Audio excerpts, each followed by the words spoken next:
En effet, Seigneur, nous voulons vraiment nous réjouir d'être ensemble, réunis en ce lieu ce matin. Et c'est vrai, Seigneur, qu'il est bon pour des frères, des sœurs d'être ensemble en ta présence. Seigneur Jésus, nous sommes tes enfants et nous sommes heureux, Seigneur, d'être en ta présence ce matin, en sachant, Seigneur, que tu es parmi nous selon ta promesse. Seigneur, nous nous réjouissons de ce temps de communion les uns avec les autres et nous te prions pour celles et ceux qui n'ont pas pu se joindre à nous ce matin.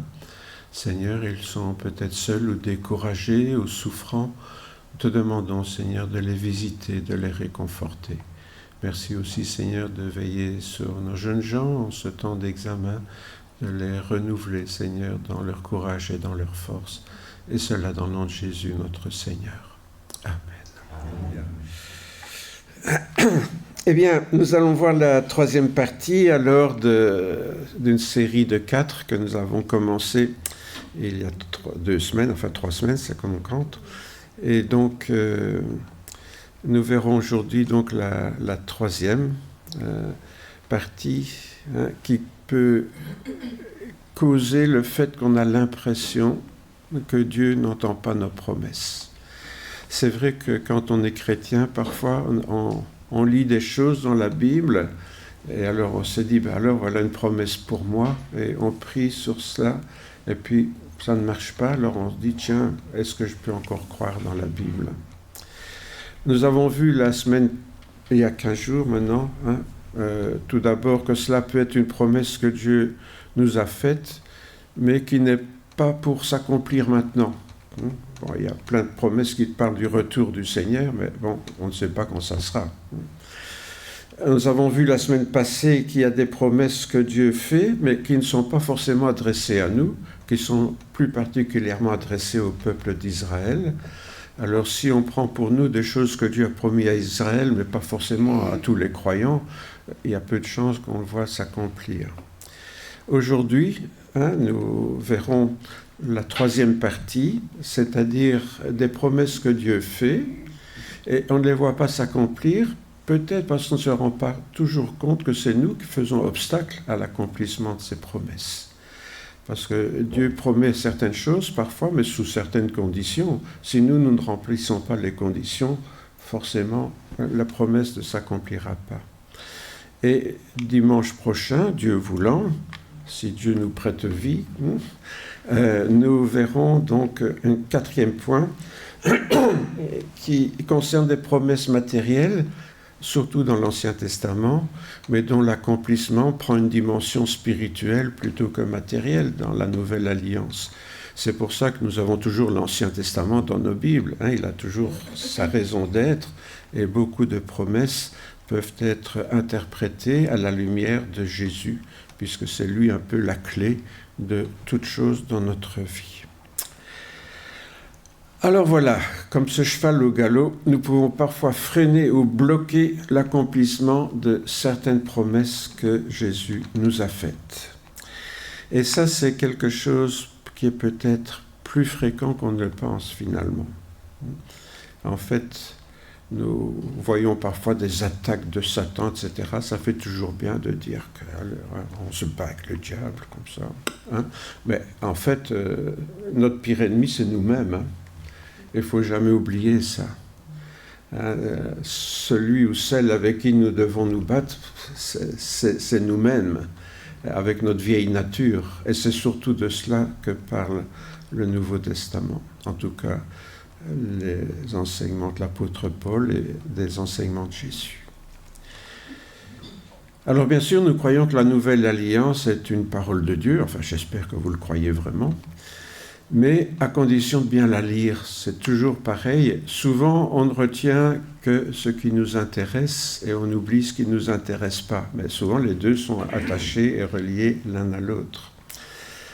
Les promesses de Jésus donc relèvent d'une alliance, mais une alliance, c'est quoi une alliance ? On est toujours deux dans une alliance. On ne fait pas alliance avec soi-même. Lorsque je me suis marié, j'ai fait alliance avec Françoise. Et voilà, on est deux. On ne se marie pas avec soi-même. C'est pareil avec Dieu. On fait alliance avec Jésus, mais Jésus fait alliance avec nous. Il y a on est deux, on n'est pas tout seul. Et donc il y a des engagements de part et d'autre. Quand on fait une alliance, c'est toujours des engagements. Lorsqu'il y a un mariage, il y a un échange de promesses. L'époux fait des promesses à son épouse et l'épouse fait des promesses à son époux. Il y a un échange d'engagement. Et cet engagement, pour être valide, il doit être interdépendant. Si quand je m'engage dans le mariage, ma femme me fait des promesses, mais moi je ne lui en fais pas, et que je ne les respecte pas, ça ne tient pas la route.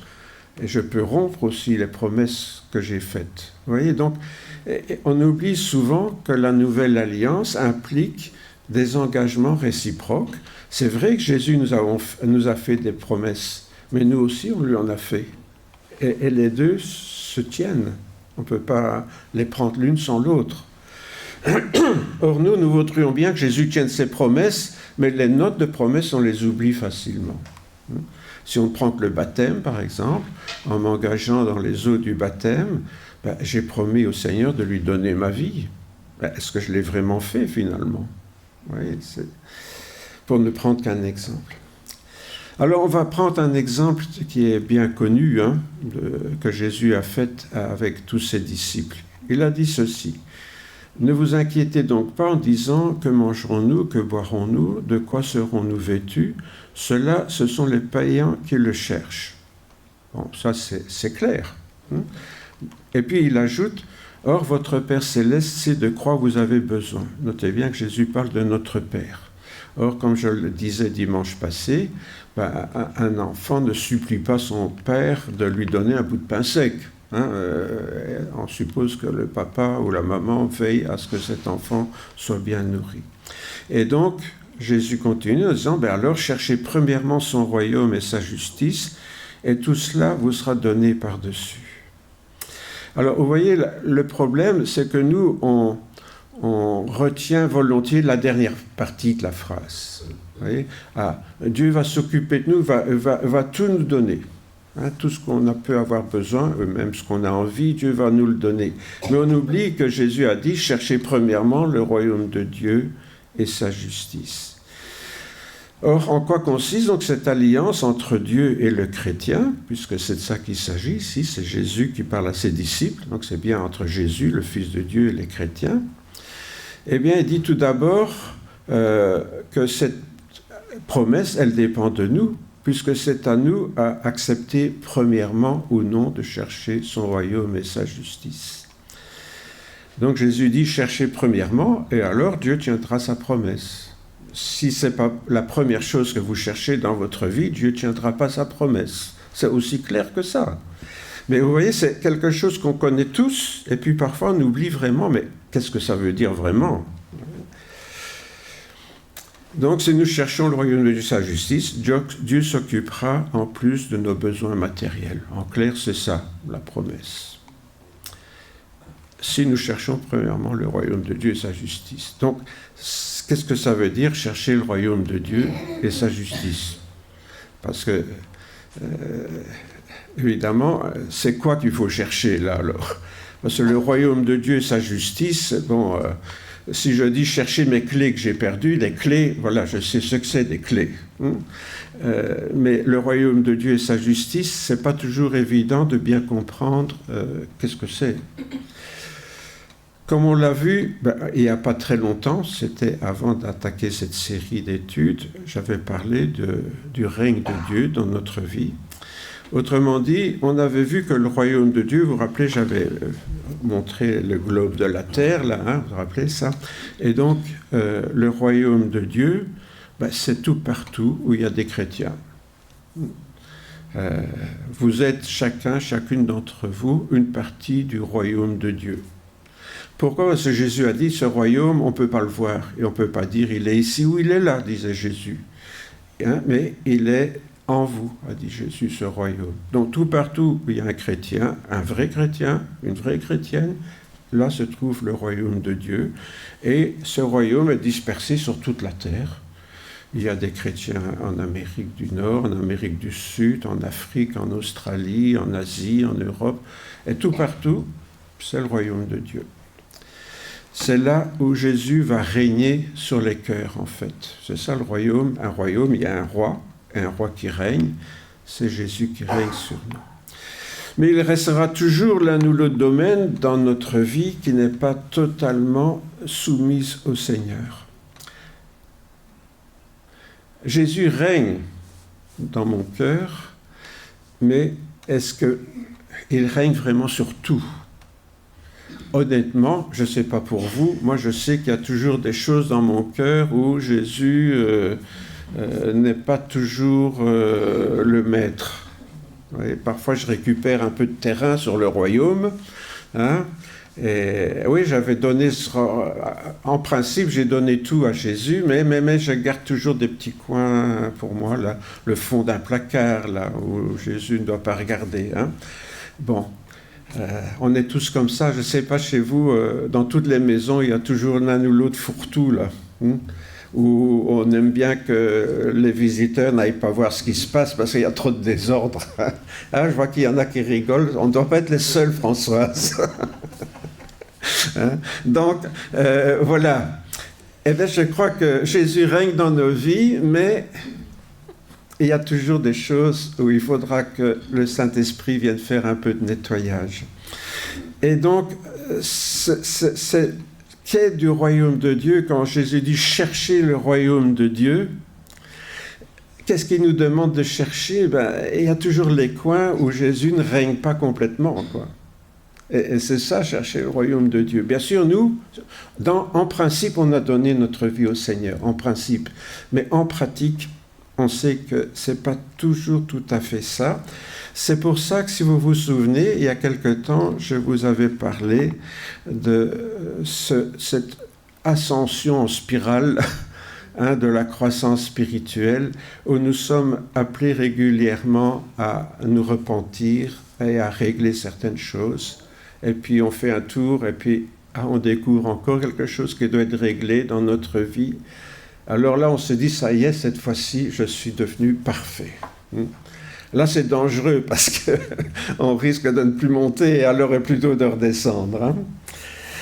C'est ce qu'on appelle en fait dans la Bible la sanctification ou la consécration. Hein. La sanctification, c'est ce que je suis. Est-ce que je suis vraiment ce que je dis être ? Et la consécration, est-ce que je fais vraiment ce que je crois ? Hein, je crois des choses, mais est-ce que je les fais vraiment ? Est-ce que je m'engage vraiment ? Et donc, c'est cette croissance du chrétien qui n'est pas linéaire, vous voyez, c'est pas comme les courbes, je ne sais pas moi, de vos intérêts à la banque. Ah, non, ça c'est plutôt comme ça.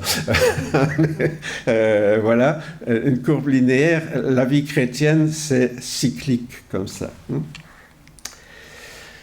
Quant à la justice donc du royaume de Dieu, on a parlé du règne de Dieu, mais on va parler un peu de la justice du royaume de Dieu. Nous savons depuis dimanche passé qu'elle est différente de la justice du royaume d'Israël.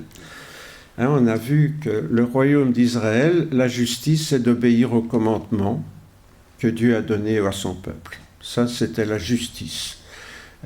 Pourquoi ? Il y avait une sorte de tribunal où tu fais bien, tu es récompensé, tu fais mal, tu es puni, quoi, comme au tribunal. Quoi. Bon. Et donc, la justice du royaume d'Israël, c'était de respecter la Torah à la lettre. Une Torah qui couvrait tous les domaines de la vie, on se rappelle, pas seulement le domaine religieux, mais aussi tout ce qui touche à l'alimentation, aux jours de fête, à tout ce qui est même l'hygiène, etc., à la politique aussi. Tout était géré par la Torah, donc c'était une sorte de loi totale. Pourquoi ? Parce que c'est comme dans les théocraties, hein, comme dans l'islam actuellement, l'islam touche à tous les domaines de la vie. Or, Jésus, qu'est-ce qu'il a dit ? Il dit « Malheur à vous, pharisiens, parce que vous payez la dîme de la menthe, de la rue, de toutes les plantes potagères, et vous négligez la justice et l'amour de Dieu. C'est là ce qu'il fallait pratiquer sans omettre le reste. » Vous négligez la justice et l'amour de Dieu. Ça veut dire que la justice et l'amour de Dieu, ce n'était pas tout dans la Torah. Parce que qu'est-ce qu'il est en train de dire aux pharisiens? Vous respectez toute la Torah à la lettre. Même les épices que vous achetez, vous donnez la dîme. Rappelez, allez, imaginez-vous, vous achetez un petit pot, je ne sais pas moi, d'une épice, faut enlever 10% pour donner au temple. Ils étaient comme ça, les pharisiens. Ils obéissaient à la lettre, à la lettre. Et Jésus leur dit, vous êtes bien malheureux, mes enfants. Malheur à vous. Vous savez que cette expression, elle peut se traduire aussi, malheureux êtes-vous. Ce qui est plus... Parce que malheur, ça fait un peu malédiction. Mais en fait, ça peut aussi se traduire, malheureux êtes-vous. Autrement dit, vous êtes bien malheureux, quoi. Vous êtes bien malheureux, pourquoi? Parce que vous n'avez pas compris l'essentiel, dit Jésus. Jésus ne dit pas, vous ne devez pas respecter la loi. Ils sont juifs, ils doivent respecter la loi. Donc Jésus ne dit pas, vous ne devez pas respecter la loi, mais vous avez oublié le principal, qui est la justice et l'amour de Dieu. Ça, c'était le principal. Et c'est ce que vous avez oublié, ce que vous avez négligé. La justice et l'amour de Dieu, donc, sont deux choses que nous sommes appelés à pratiquer ensemble. Jésus dit, vous négligez la justice et l'amour de Dieu, donc c'est deux choses importantes pour le Seigneur. L'amour de Dieu, nous savons ça, plus ou moins, on en parle plus souvent, c'est l'amour agapé, c'est l'amour qui consiste à aimer les autres plus que soi-même. Pourquoi? Parce qu'il faut les aimer comme Jésus nous a aimés. Or, Jésus, qu'est-ce qu'il a fait? Jésus, il a donné sa vie pour nous. Donc, l'amour de Dieu, c'est d'être capable d'aimer les autres plus que nous-mêmes. Je ne sais pas si vous êtes capable, vous. Moi, je ne suis pas capable de ça. Si ça m'arrive de temps en temps, c'est parce que c'est Dieu qui agit en moi. En moi, je ne trouve pas cette force-là. L'Ancien Testament disait aimer son prochain comme soi-même, c'est déjà un exploit, franchement. Aimer les autres comme soi-même. Si on arrivait à aimer les autres comme soi-même, ça serait déjà pas mal. Mais ici, Jésus nous dit, je vous donne un commandement nouveau. On va dire, c'était déjà dans l'Ancien Testament, ça. Non, c'est nouveau. Pourquoi? Aimez-vous les uns les autres comme je vous ai aimé. C'est ça qui est nouveau. L'Ancien Testament disait aimer son prochain comme soi-même. Mais ici, ce qui est nouveau, c'est Jésus dit aimez-vous les uns les autres comme moi je vous ai aimé. Vous aussi aimez-vous les uns les autres. Il n'y a pour personne de plus grand amour que de donner sa vie pour ses amis. Vous êtes mes amis si vous faites ce que je vous commande. Et ce qui nous commande, c'est d'aimer nos amis plus que nous-mêmes. Aimer ses amis plus que sa propre vie. Notez bien que Jésus ne nous demande pas peut-être d'aimer nos ennemis autant que lui-même. Parce que aimer ses ennemis, c'est un autre amour encore. On peut aimer ses ennemis sans être attiré par eux, mais en les respectant, ou en veillant à ce qu'ils aient besoin de rien, s'ils ont faim, de leur donner à manger, etc. Mais ça, c'était déjà dans l'Ancien Testament. Si ton ennemi a faim, donne-lui à manger. S'il a soif, donne-lui à boire. Parce que comme ça, disait l'Ancien Testament, vous savez ce que disait l'Ancien Testament, qu'est-ce qu'on fait? En donnant à manger à notre ennemi. L'Ancien Testament continuait, car ainsi vous accumulez des charbons ardents sur sa tête. Ça veut dire vous l'humiliez, vous le tuez carrément. En faisant du bien à son ennemi, on peut l'achever, l'humilier complètement. Oui. Donc l'Ancien Testament n'était pas, quand il disait de donner à manger à nos ennemis, c'était pas vraiment de l'amour, vous voyez. C'était pour achever complètement de l'humilier, et qu'il soit sans force et qu'il ne puisse plus vous nuire. Mais donc ici, Jésus nous demande au moins d'aimer nos amis plus que notre propre vie. Et voici donc ce que c'est pratiquer l'amour de Dieu. Mais pratiquer la justice de Dieu. Donc jusqu'ici, ça va, on est plus ou moins en terrain connu. Ce que j'ai dit jusqu'à présent, ça va.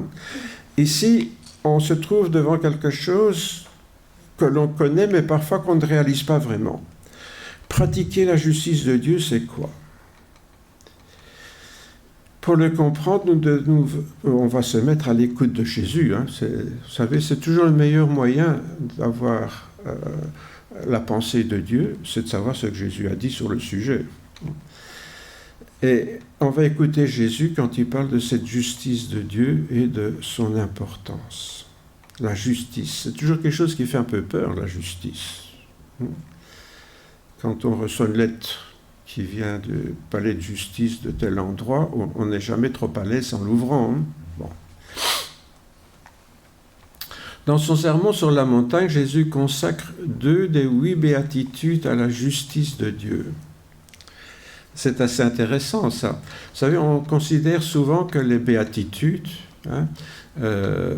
ça résume un petit peu le message de Jésus. Or, il y en a 8.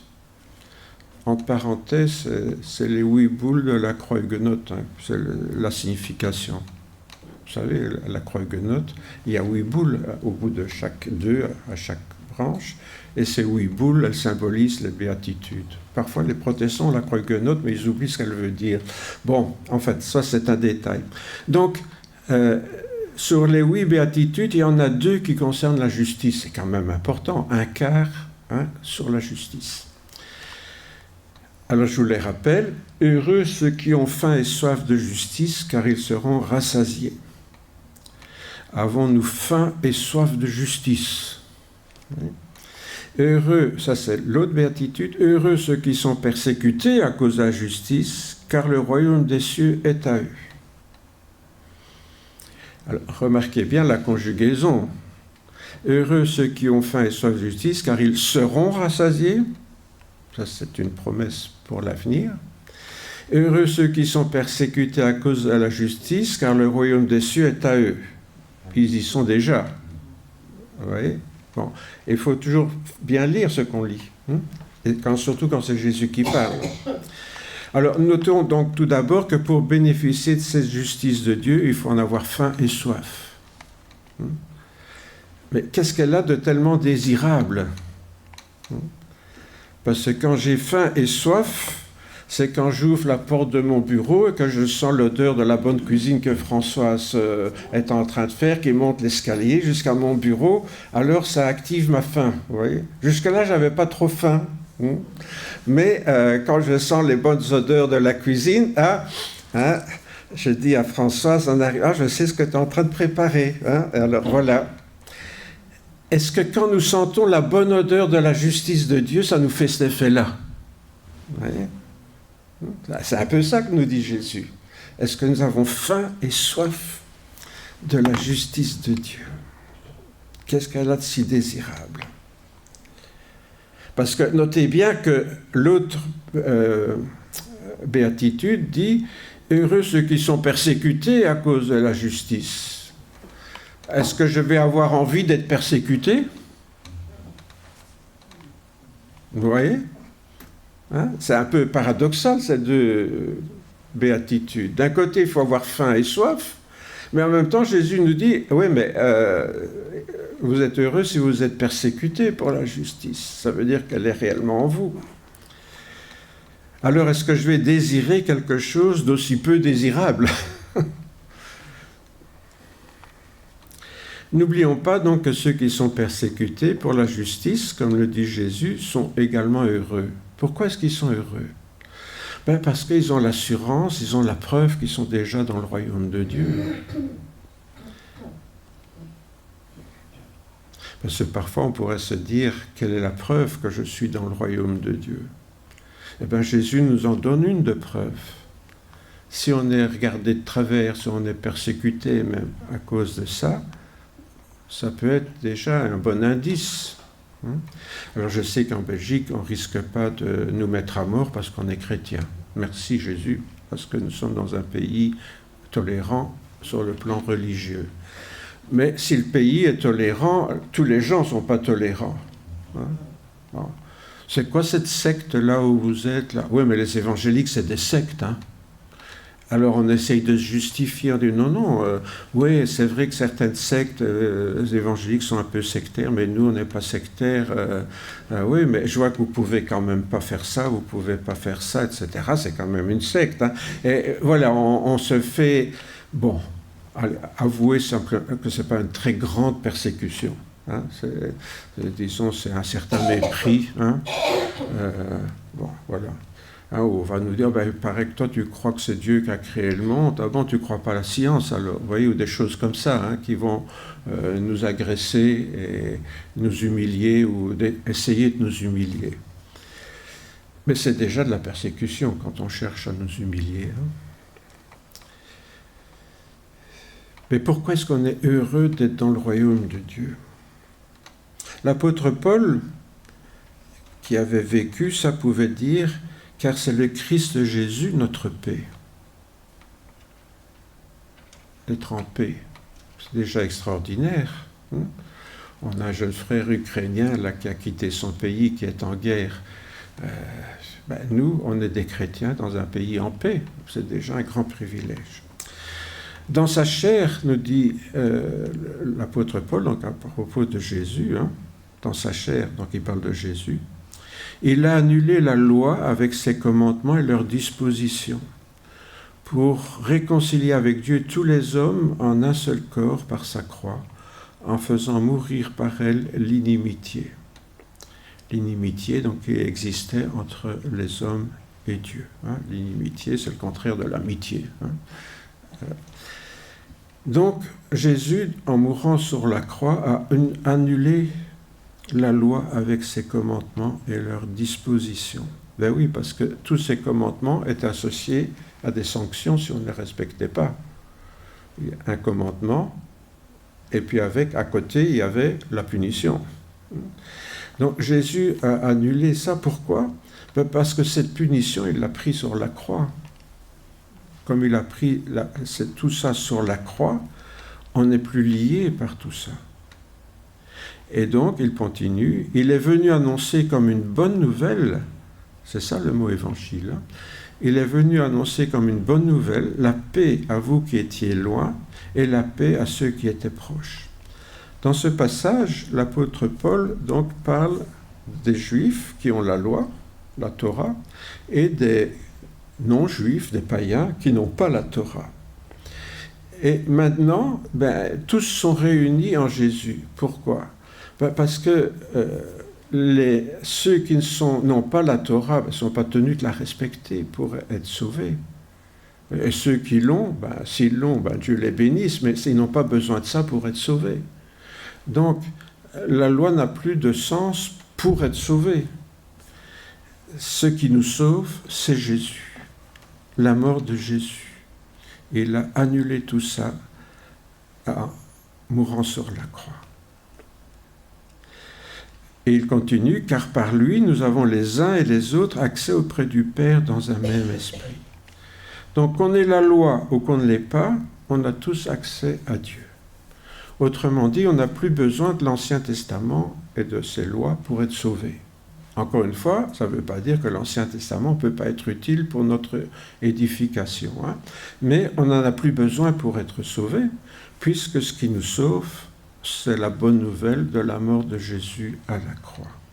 Ainsi, vous n'êtes plus des étrangers ni des gens de passage, mais vous êtes concitoyens des saints, membres de la famille de Dieu. Vous n'êtes plus des étrangers ni des gens de passage. Nous savons tous qu'on est de passage sur la terre. Et surtout, dans l'Ancien Testament, ceux qui n'avaient pas la Torah étaient des étrangers. Ils n'étaient pas sous les promesses de Dieu, puisqu'ils étaient étrangers. Tandis que maintenant, nous ne sommes plus tout ça. Nous avons tous ensemble, juifs ou pas juifs, accès au trône du Père. Vous êtes concitoyens des saints. À l'époque où l'apôtre Paul parlait, on se souvient bien, les saints, ce n'étaient pas les saints qu'on prie avec des statues, les saints, c'était tous les enfants de Dieu, tous ceux qui étaient purifiés de leurs péchés par le sang de Jésus. Vous êtes membres de la famille de Dieu. On revient à ce qu'on lisait tout à l'heure, où Jésus dit, ne vous tracassez pas, votre Père s'occupera de tout ça. Vous êtes membres de la famille de Dieu. Je lis ça calmement et longuement. Pourquoi? Parce que chaque mot a son importance. Quand on réalise tout ça, on se rend compte le privilège que nous avons. Concitoyens des saints. Vous savez, à notre époque, citoyen, ça ne veut plus dire grand-chose pour nous parce qu'on laisse en s'en rendre compte. Mais pour quelqu'un qui vient de l'étranger, en Belgique, qu'est-ce qu'on fait avec les étrangers qui débarquent dans notre pays? On les enferme comme des coupables presque. On les met en prison derrière des barreaux. Pourquoi? Parce qu'ils ne sont pas citoyens. Ils n'ont rien fait de mal, hein? Mais ils ne sont pas citoyens. Alors la Belgique est très généreuse. Hein, on a honte parfois, ma femme me disait encore hier, par moments on a honte d'être belge, hein, de voir que des gens qui fuient leur pays parce qu'ils sont la guerre ou la famine, on les accueille comme des malfaiteurs et on les met en prison. Ça, c'est les hommes, ça. Mais ça montre en même temps le privilège d'être citoyen. Avant que Jésus soit mort, pour nous, c'est ce qu'on était par rapport à Dieu. Notez bien que ici, l'apôtre Paul, il dit, en faisant mourir par elle, pardon, c'est que c'est moi là, hop, voilà, j'y arriverai, hein. L'inimitié, ça veut dire quoi? L'absence d'amitié. Ça ne veut pas dire qu'il y a de la haine. Ça veut dire, vous ne faites pas partie de nous. C'est ce qu'on fait quand on accueille des étrangers en Belgique, qu'on les enferme. Est-ce qu'on a de la haine pour les étrangers qui viennent? Pas du tout. Mais simplement, ils ne sont pas citoyens et ils nous encombrent. Voilà la réalité. Or, avant d'être chrétiens, c'est ce que nous étions. Dieu n'avait pas de haine à notre égard. Mais simplement, on n'était pas de sa famille. On n'était pas citoyens des cieux. Et vous voyez, on lit ces choses là rapidement, mais parfois on ne comprend pas toujours qu'est-ce qu'il y a derrière ces mots. Selon une prophétie messianique, c'était Jésus donc, qui annoncerait la justice de Dieu pour les nations, c'est-à-dire pour les autres que pour les Juifs. Et c'est lui qui donnerait la victoire finale à la justice de Dieu. Le prophète Ésaïe disait « Voici mon serviteur que j'ai choisi, mon bien-aimé en qui mon âme a pris plaisir, je mettrai mon esprit sur lui. Et il annoncera la justice aux nations. Il ne brisera pas le roseau froissé et il n'éteindra pas le lumignon qui fume jusqu'à ce qu'il ait donné la victoire à la justice. Et les nations espéreront en son nom. » Moi, j'ai pris l'essentiel de ce texte. Voilà quel serait le rôle du Messie, annoncer la justice jusqu'à la victoire de la justice. On revient encore à cette justice de Dieu qui doit finalement avoir la victoire sur toute autre justice terrestre. Heureusement d'ailleurs que la justice de Dieu n'est pas comme celle des hommes. Alors, est-ce que ce sera un tribunal où nous devrons comparaître et être jugés selon nos œuvres, bonnes ou mauvaises? Alors, devant cette justice de Dieu, on pourrait avoir peur. Et c'est ce que font beaucoup de gens qui croient en Dieu, mais qui n'ont pas compris ce que Jésus a fait pour eux. Ils ont peur de comparaître devant Dieu. Vous avez déjà remarqué le nombre de gens qui disent croire en Dieu, qui disent même qu'ils sont chrétiens, et pourtant ils ont peur de comparaître devant la justice de Dieu. Il y en a beaucoup comme ça. Peut-être que vous-même, certains sont comme ça. C'est vrai que humainement parlant, si on se dit « Oh là là, si Dieu existe et qu'il doit me juger, je vais passer un mauvais quart d'heure. » Vous voyez? L'apôtre Paul nous parle de cette justice de Dieu. Maintenant, sans la loi est manifestée la justice de Dieu. Vous remarquez que, encore comme tout à l'heure, il insiste, sans la loi. Ça veut dire qu'il n'y a pas besoin de l'Ancien Testament pour être sauvés. Maintenant, sans la loi est manifestée la justice de Dieu, attestée dans la loi et les prophètes. Vous voyez, c'était annoncé par la loi et les prophètes, mais maintenant que ça s'est réalisé, on n'a plus besoin de l'annonce puisque c'est réalisé. On n'envoie pas à faire part de mariage après qu'on est marié. Oui. Mais parfois, les chrétiens lisent l'Ancien Testament comme ça. Hein, l'Ancien Testament annonce des choses qui se sont réalisées et ils retournent toujours dans l'Ancien Testament. C'est aussi bête que de se dire « Ah oui, j'ai reçu le faire-part de mariage, mais ils sont mariés depuis 15 jours. » Vous voyez, ça n'a pas beaucoup de sens. Hein. Maintenant, sans la loi est manifestée la justice de Dieu, attestée dans la loi et prophètes. Justice de Dieu par la foi en Jésus-Christ, par la confiance en Jésus-Christ, pour tous ceux qui croient, pour tous ceux qui mettent leur confiance en Jésus. C'est ça, croire, avoir la foi. C'est lui que Dieu a destiné comme moyen d'expiation pour ceux qui auraient la foi en son sang, afin de montrer sa justice. Parce qu'il avait laissé impunis les péchés commis auparavant, au temps de sa patience, il a voulu montrer sa justice dans le temps présent, de manière à être reconnu juste, tout en justifiant celui qui a la foi en Jésus. On va reprendre le milieu de la phrase. Là. C'est lui que Dieu a destiné comme moyen d'expiation pour ceux qui auraient la foi en son sang, afin de montrer sa justice. Montrer la justice de Dieu, c'est quoi? Ceux qui mettent leur foi dans le sacrifice de Jésus sont pardonnés. Hein, c'est ça tout l'évangile. Eh bien, ça c'est la justice de Dieu. Il annonce son pardon à ceux qui acceptent le sacrifice de Jésus. Et puis un peu plus loin, après avoir parlé de son temps de patience, il dit « Il a voulu montrer sa justice dans le temps présent ». Voilà, maintenant Dieu nous montre sa justice. Ce n'est pas quelque chose pour plus tard, hein, c'est pour le temps présent, maintenant. Dieu nous montre sa justice de manière à être reconnu juste tout en justifiant celui qui a la foi en Jésus. Attendez, ici ça devient intéressant, parce que la justice de Dieu, elle consiste à justifier celui qui a la foi en Jésus. Donc je vais devant un tribunal de Dieu, et là qu'est-ce que Dieu va faire? Il va me justifier. Et le bien, ce qu'il y a de bien, c'est que je sais d'avance que je vais être justifié, puisque j'ai la foi en Jésus. Ça veut dire quoi, ça? Ça veut dire, vous allez au tribunal parce que vous êtes convoqué par le tribunal, mais vous savez à l'avance que ça sera pour être acquitté. Mais le jugement doit être rendu officiellement, donc vous allez au tribunal et vous savez avant que vous serez acquitté. La décision est déjà prise, mais elle doit être formulée par le juge. Est-ce que vous auriez peur d'aller devant ce tribunal? Et c'est ça la justice de Dieu.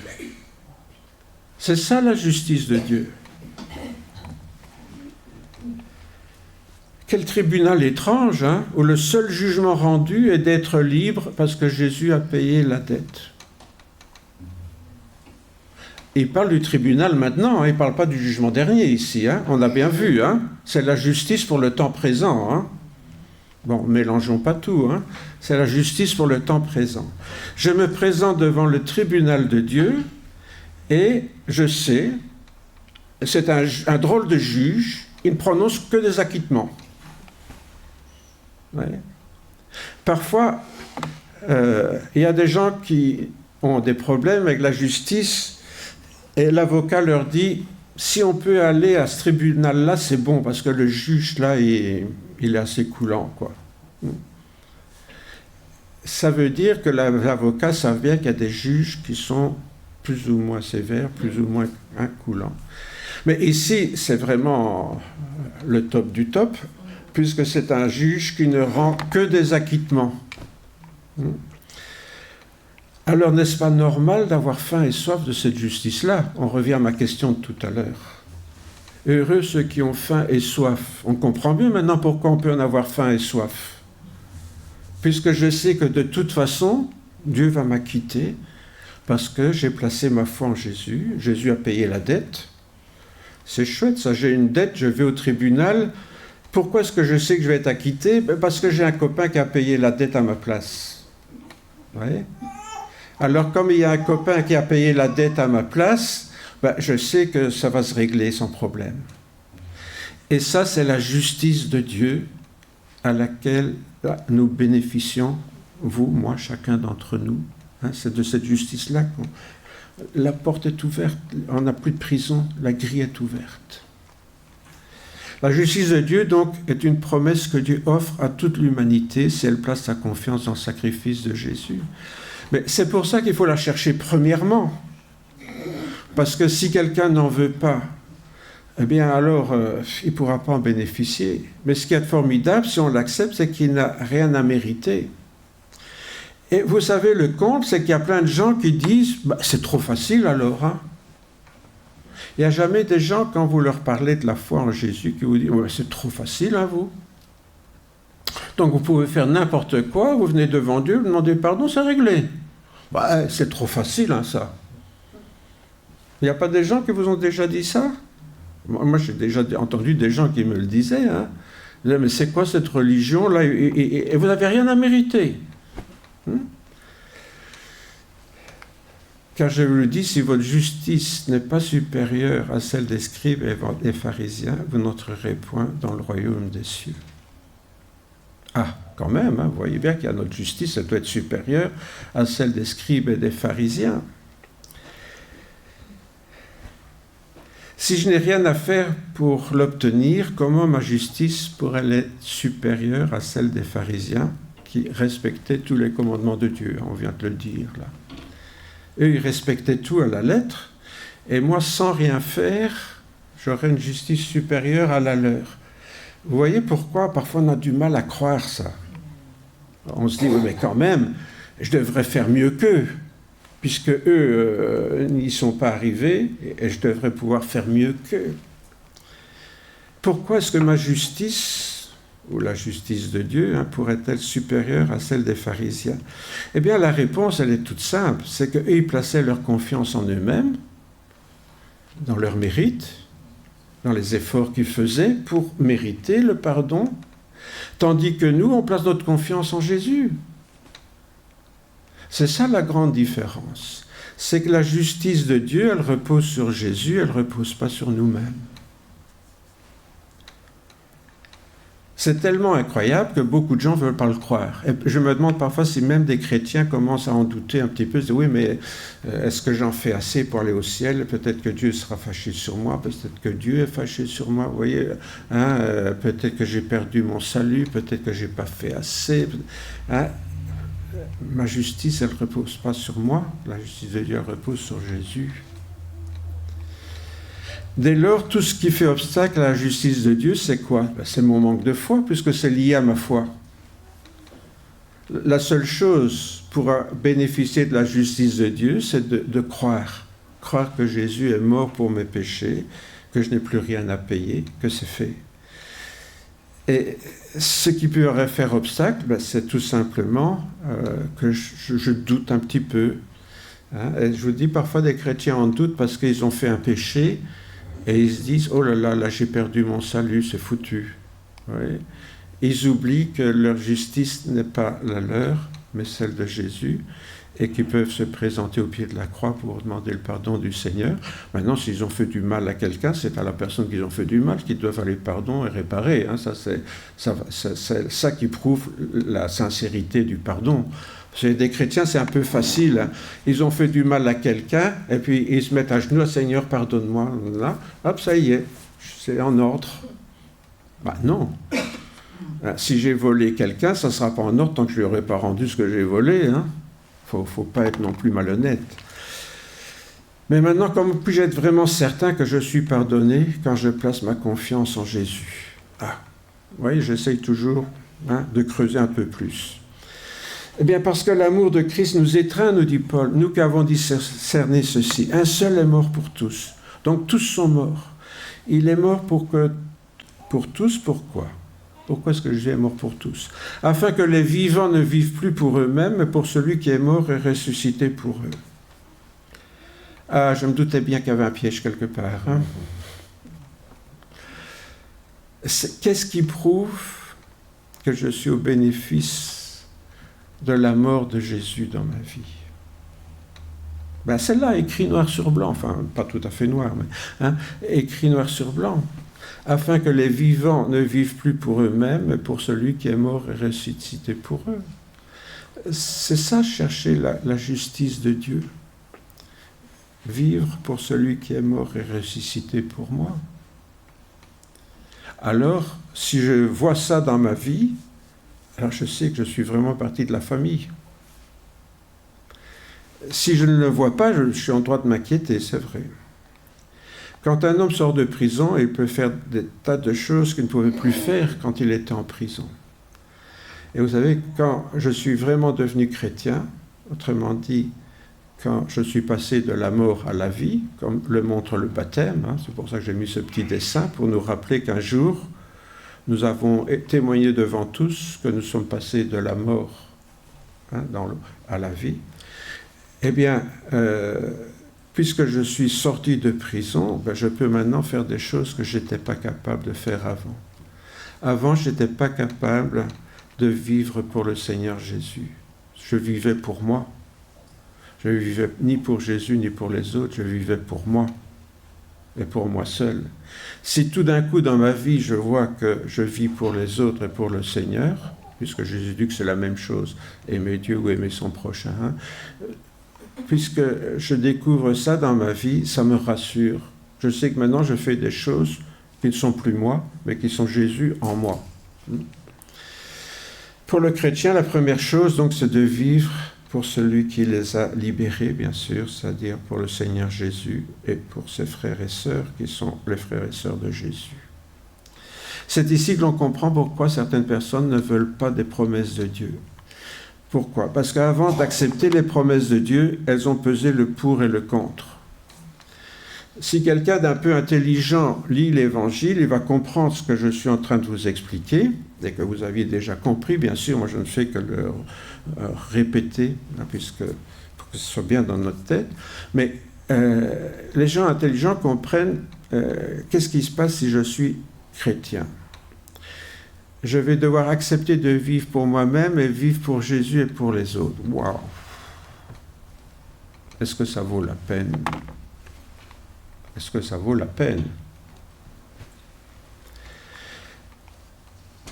Supposons qu'un comptable se retrouve sans travail et se voit proposer une place dans une entreprise à Bruges. C'est une histoire que j'ai inventée, je vise personne. Il sera d'abord content. Il dit « Ah, enfin, j'ai trouvé un job. » Et puis c'est un job, apparemment, d'après l'annonce, une promotion possible. Pour devenir peut-être chef comptable dans l'entreprise. Job intéressant. Un comptable. Et puis il se met à réfléchir. Il dit, oui, mais je vais devoir me lever tôt pour aller à Bruges. Ou bien prendre le train. Il faudra payer le train, je vais me retrouver dans un embouteillage, payer mes déplacements. Pour avoir un job comme ça, je ne vais pas pouvoir m'amener en pouilleux. Il faudra que je m'habille un peu correctement, acheter des vêtements convenables. Je vais devoir améliorer mon néerlandais quand même. Travailler à Bruges en parlant que le français. Bon, bien sûr, j'ai appris un peu de néerlandais à l'école, il faudra que je fasse quelques cours. Bon. Là-bas, je vais devoir obéir à un chef. Je ne vais pas passer chef directement, je vais devoir obéir à un chef. Et puis surtout, pour le moment que je ne travaille pas, je vais à la pêche quand j'ai envie, n'importe quel jour de la semaine, je prends ma canne à pêche, ma voiture, je vais près du canal. La journée, si j'ai rien à faire, mes copains non plus, on fait une partie de cartes ensemble, en buvant un bon petit verre. Tout ça, c'est fini. Pèse le pour et le contre. Qu'est-ce qui va décider ? Ici, celui-ci, il a décidé qu'il va refuser ce travail. Parce que tout bien réfléchi, bien sûr, il va gagner plus, mais il n'aura plus la vie aussi belle que maintenant.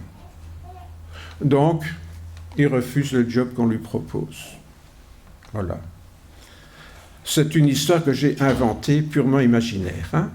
Mais le problème, c'est qu'il y a certaines personnes qui font la même chose avec la justice de Dieu. Vous voyez, quand on se rend compte qu'en acceptant la justice de Dieu, elle ne s'accepte que par la foi, et que la foi implique que l'on cherche premièrement la justice de Dieu. Ils réfléchissent et ils disent « non, ça ne m'intéresse pas, ça ne m'intéresse pas ». Et beaucoup de chrétiens, peut-être même de non-croyants, refusent la justice de Dieu, et donc son pardon gratuit, puisque c'est ça la justice de Dieu. Vous venez au tribunal, acquitté. Mais il faut avoir placé sa foi dans le sacrifice de Jésus.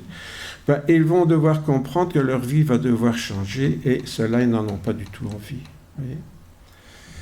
Là, j'ai pris le petit dessin de Milou, là, qui hésite entre porter le message qu'il doit... J'aime bien ça, parce que c'est annoncer l'évangile, porter le message. Il avait un message à porter dans sa petite gueule de chien, mais il rencontre un os, mais pour prendre l'os, il doit lâcher le message. Vous voyez, je pense que c'est bien une image des chrétiens, parfois, qui sont un peu partagés entre la fidélité au message de l'évangile et leur plaisir personnel. Rappelez-vous ce que vous avez vécu dans le passé, nous dit l'auteur de l'Épître aux Hébreux. Après avoir reçu la lumière de Dieu, vous avez eu beaucoup à souffrir, vous avez soutenu un dur combat. Certains étaient insultés, maltraités publiquement, tandis que les autres étaient prêts à soutenir ceux que l'on traitait ainsi. En fait, l'auteur de l'Épître aux Hébreux ne mâche pas ses mots et ne cache pas la vérité. Rappelez-vous quand vous vous êtes convertis, les choses ont changé. Il y a des gens qui n'ont plus voulu vous parler. Il y a des gens qui vous ont plus reçu. Il y a des gens qui se sont moqués de vous. Il y a des gens qui vous ont carrément humilié et rejeté. Mais vous avez rencontré des gens qui vous ont soutenu. Là, il fait allusion, bien sûr, aux frères et sœurs dans l'Église, et qui ont fait preuve de solidarité pour vous encourager. On est passé d'un monde dans un autre, c'est ça la conversion. On est passé d'un pays dans un autre pays. On est entré dans le royaume de Dieu, on a quitté le règne de Satan. En passant d'un royaume dans l'autre, forcément, c'est pas facile. C'est pas facile. Cela explique pourquoi certaines personnes veulent bien accepter Jésus comme leur sauveur, pour avoir leurs péchés pardonnés, mais pas comme leur Seigneur, parce qu'ils ne veulent pas d'un maître, ils ne veulent pas changer leurs obligations, leur comportement. On en parlait à la réunion de prière mardi passé. C'est ceux que l'apôtre Paul appelle les chrétiens charnels. Ils sont pardonnés, donc ils ont reçu le pardon de leurs péchés en Jésus-Christ. Mais ils ne sont pas placés sous l'autorité du Christ, sous la seigneurie de Jésus. Jésus est leur sauveur, celui qui a pardonné, mais pas le Seigneur, celui qui commande. Et tant qu'ils ne se placent pas sous l'autorité de Jésus, ils ne sont pas non plus sous sa protection. C'est l'image, vous vous rappelez, quand on était à l'école, on nous parlait du Moyen-Âge, et on nous parlait des suzerains et des vassaux. Le vassal était soumis à un suzerain. Donc c'était un seigneur qui était soumis à un seigneur, un roi, par exemple. Bien. Bien sûr, si le roi partait en guerre, il devait partir avec lui. Par contre, si quelqu'un venait attaquer le vassal, le roi venait le défendre. Vous voyez, c'est un contrat comme ça, le vassal et le suzerain. C'est la même chose avec Jésus. Si on n'accepte pas de devenir son vassal à Jésus, c'est-à-dire qu'il est notre Seigneur, il ne nous commandera pas, mais il ne nous protégera pas non plus. Parce qu'on est hors contrat. Vous voyez ? Et ça, on ne le réalise pas toujours. On voudrait la protection de Jésus, mais on ne veut pas sa seigneurie. Et les deux sont associés.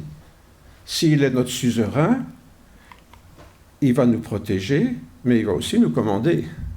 Vous voyez ? Quand ceux qui ont été une fois éclairés, donc toujours avec l'Épître aux Hébreux, ceux qui ont été une fois éclairés, qui ont goûté le don céleste, remarquez bien qu'ils ont goûté. Goûter, c'est pas manger. Goûter, on voit si c'est bon, et puis on réfléchit. Et il y a beaucoup de chrétiens qui ont été comme ça. Ils ont goûté. Ouais, c'est bon. Ouais. Mais non, je ne mange pas. Ouais. Quant à ceux qui ont une foi éclairée, qui ont goûté le don céleste, qui sont devenus participants de l'Esprit Saint, forcément, puisqu'ils ont eu leurs péchés pardonnés. Ils ont demandé pardon à Dieu de leurs péchés, et Dieu leur a pardonné. Ils ont goûté la bonne parole et les puissances du siècle à venir, toujours pareil. Ils ont goûté la parole de l'Évangile qui leur promettait leurs péchés pardonnés s'ils se repentaient, qu'ils venaient au creux de la croix demander pardon à Jésus. Et le plus grand miracle, c'est le pardon de nos péchés.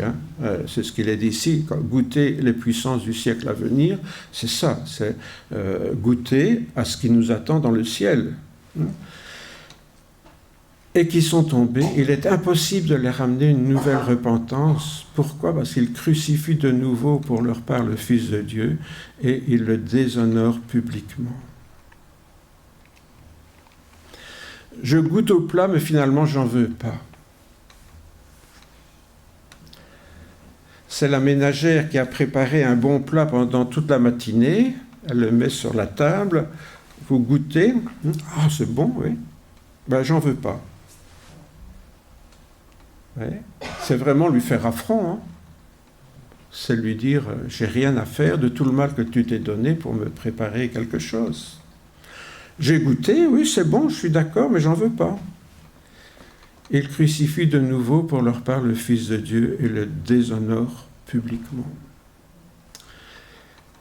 C'est le risque d'être un chrétien charnel plutôt que spirituel, d'être un chrétien qui accepte la moitié du contrat, mais pas l'autre moitié. Oui. Trop de chrétiens se mettent en danger en méprisant les promesses de Dieu. Ce n'est pas Dieu qui les met en danger, hein, c'est eux-mêmes qui se mettent en danger. Pourquoi ? Parce que ces promesses sont réservées à ceux qui acceptent que Jésus exerce sa seigneurie sur eux.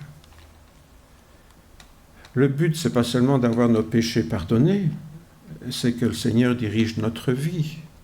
Si on accepte la moitié, mais pas l'autre moitié, on se met soi-même en danger puisqu'on n'est pas sous la protection du Seigneur. Et bien sûr, que fait Satan et ses sbires ? Il a accepté la moitié du contrat et pas l'autre. Une proie facile pour l'adversaire. Voilà quelqu'un qui est chrétien mais qui n'est pas sous la protection de Jésus. Formidable. On ne peut pas trouver meilleur cadeau pour le diable.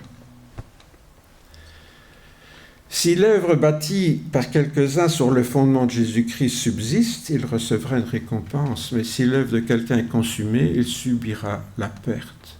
Pour lui sera sauvé comme à travers du feu. Ça ne veut pas dire que ceux qui ont seulement leurs péchés pardonnés et qui n'acceptent pas Jésus comme leur Seigneur iront en enfer. Hein? Ils passeront tout juste, quoi. Et il y a des gens qui calculent comme ça. Moi, j'ai connu un chrétien qui dit « Oh, moi, au ciel, si j'ai un strapontin, c'est bon. Hein. » Voilà. Il n'a rien à faire des récompenses de Dieu, parce que c'est vrai, le salut est gratuit, mais notre vie fidèle portera des récompenses. Il ne faut pas l'oublier, ça. On oublie en tant que protestant qu'il y a des récompenses qui nous attendent.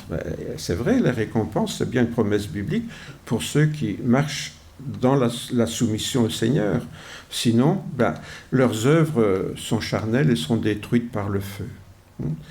Il faut voir ce qui restera lorsqu'on sera passé de l'autre côté du feu. Si le salut est gratuit, donc pour tous les chrétiens spirituels qui servent le Seigneur avec fidélité, recevront des récompenses, tandis que les chrétiens charnels qui vivent selon leurs désirs seront tout juste sauvés sans aucune récompense, à supposer qu'ils ne perdent pas leur salut entre-temps. Sans revenir sur notre dernière méditation, rappelons-nous donc qu'être un chrétien charnel, c'est aussi vivre en s'attachant à la Torah.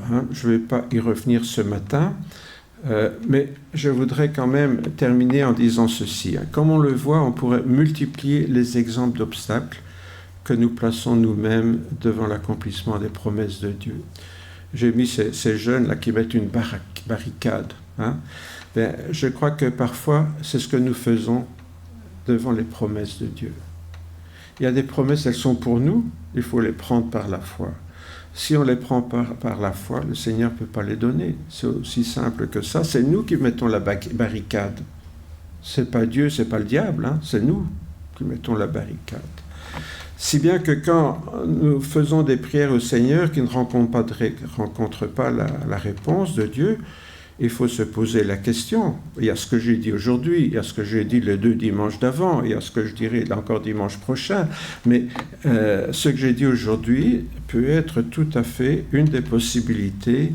Pourquoi est-ce que le Seigneur ne tient pas ses promesses à mon égard? Est-ce que ce n'est pas moi qui fais obstacle? Tout simplement. Je vous invite à prier. Seigneur, nous voulons te demander ta grâce sur chacune de nos vies.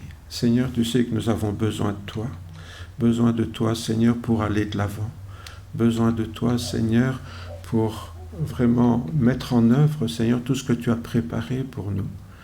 Mais Seigneur, nous confessons que parfois, c'est nous qui faisons obstacle à tes promesses. Nous voudrions que tu tiennes tes promesses, mais nous ne voulons pas tenir les nôtres, celles que nous nous sommes engagés à tenir le jour de notre baptême, de notre conversion. Oui, Seigneur, donne-nous de nous rappeler notre engagement et de voir, Seigneur, ce qu'il en est aujourd'hui. Merci, Seigneur, parce que ta parole est claire, elle nous indique de tas de façons comment nous pouvons avoir l'assurance des choses que nous avons du mal à comprendre, des choses pour lesquelles nous pouvons douter. Mais tu nous l'expliques tellement clairement, Seigneur, que parfois ça nous met mal à l'aise et on n'a pas trop envie de s'engager.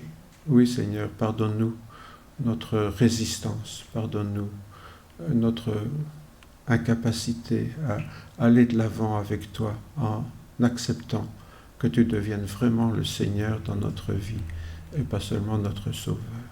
Merci Jésus de ta grâce manifestée sur la croix pour chacune d'entre nous. Amen.